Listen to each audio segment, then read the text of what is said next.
हरिओम। आज 16 अगस्त 2024 पहला अध्याय हम लोगों ने सुना है। पहला अध्याय के संकल्प वाक्य का सारांश अर्थ हमने सुना। आज पद्म पुराण में गीता के महात्म्य के नाम रूप में अनेक कहानी है। 18 कहानी है 18 अध्याय में। एक एक अध्याय के लिए कहानी है। देखिए, गीता के बारे में इतना वर्णन है पद्म पुराण में। भागवत के बारे में भी पद्म पुराण, स्कंद पुराण, अलग अलग पुराणों में। अब हम देखते हैं गीता के जो अंग उपांग है वो खुद भगवान विष्णु, भगवान शंकर के मुख से हैं। तो एक दिन कैलाश में, अब ये जो कथा है जो मैं बोल रहा हूँ दो प्रकार के आएगी। आज गीता के जो एक स्वरूप है वो भगवान विष्णु से बताया जा रहा है, उसको देखेंगे। और कल जो कहानी है वो देखेंगे, क्योंकि एक ही दिन में नहीं हो पाएगा। भगवान शिव जी बैठे थे।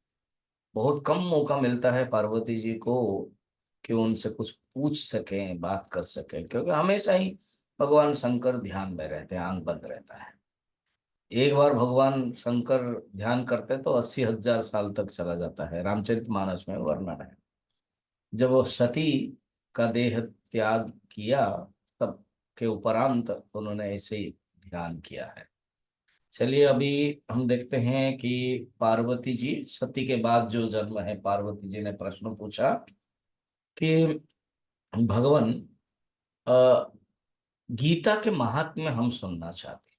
डायरेक्ट उन्होंने कहा, जैसे आप लोगों के अंदर इंटरेस्ट है तो इसी प्रकार उसके पहले ही गीता के महात्म्य सुनने के लिए पार्वती जी ने कहा। तो भगवान शंकर ने कहा, यही बात तो लक्ष्मी जी ने पूछा था भगवान विष्णु को। जो विष्णु है वो अलसी फूल की भांति श्याम वर्ण है, और जो पक्षीराज गरुड़ के ऊपर वाहन है, जिसकी महिमा कभी च्युत नहीं होती है, और जो शेषनाग पर शयन करते हैं, ऐसे महाविष्णु को उपासना हम कर रहे हैं। मेरे जो भगवान है वो विष्णु है। वैष्णवानाम शंभु, वैष्णव में शंभु ही श्रेष्ठ ऐसे कहा जाता है। तो ऐसे शेषनाग के आसन पर बैठे हुए हैं। तो वो ऐसे जो शयन किए हुए थे, लक्ष्मी जी ने पूछा कि आप संपूर्ण जगत का पालन करते हुए भी ऐश्वर्य के उदासीन होकर के क्षीर सागर में नींद ले रहे हैं।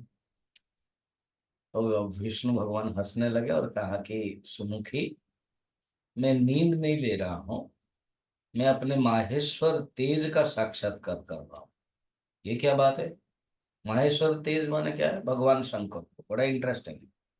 शिव जी विष्णु को ध्यान कर रहे हैं, और विष्णु भगवान शंकर को ध्यान कर रहे हैं।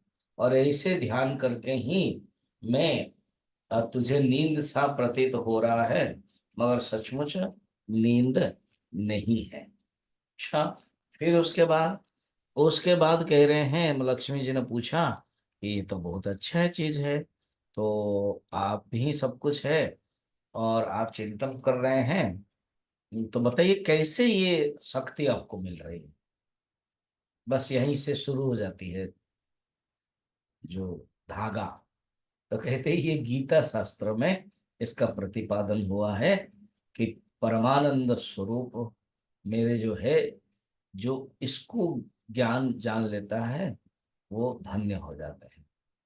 तो कहते आपके जो स्वरूप है, आओ तो मन वाणी से परे है। तो क्वेश्चन कितना सुंदर है। तो आपके जो स्वरूप मन वाणी से परे है, फिर गीता का तो शब्द है, एक मंत्र है, एक श्लोक है, वो कैसे होता है? ना सुनो, ये गीता के जो स्वरूप में बता रहा हूं, 18 अध्याय है। पहला जो 5 अध्याय है वो मुख्य जानो, पहला 5 अध्याय। फिर जो 10 अध्याय है वो 10 भुजा जानो। अर्थात गीता को एक स्त्री, एक माता करके समझो। गीता के जो 5 अध्याय है, पहला वाला वो है मुख, और जो 10 अध्याय है वो है भुजाएं, और एक अध्याय को, अर्थात 10 और 5, 10 और 5 15 हो गया। एक अध्याय को तुम उदर सुनो, पेट पेट जानो, और बाकी रहा 10 5 15, एक 16 हो गया, और 2 अध्याय को तुम चरण जानो।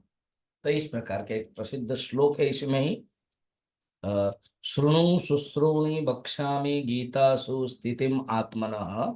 गीता में मेरी जो स्थिति है वो जानो।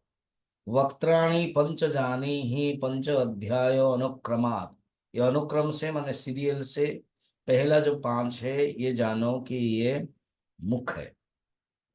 10 अध्यायान भुजन शैव, ये 10 अध्याय है भुजा है। एक उदरम, एक अध्याय जो 16वां नंबर अध्याय है उदर है, और 2 पदाम्बुजे। एवं अष्टाध्यायी वांग्मयी मूर्ति ही ऐश्वरी, ये ऐश्वरी मूर्ति वाले हैं। ऐसे कोई भी अध्याय को, अगर कोई भी श्लोक को या आधा श्लोक को कोई गाता है, प्रतिदिन अभ्यास करता है, तो सुशर्मा के समान मुक्त हो जाता है। अब तुरंत प्रश्न आ गया, लक्ष्मी जी ने पूछा कि हे भगवान, सुशर्मा कौन था? तो भगवान ने उत्तर दिया कि मेरा 5 मिनट हो गया लक्ष्मी, हम कल बताएंगे सुशर्मा कौन है। हरिओम। इंटरेस्टिंग है, इसलिए हम आपको ये बताना समीचीन समझा कि इसको समझे और जाने। कल हम सुशर्मा पंडित कौन है, उसने गीता पढ़ी है क्या, मुक्त तो हो गया, जरूर पढ़ी होगी।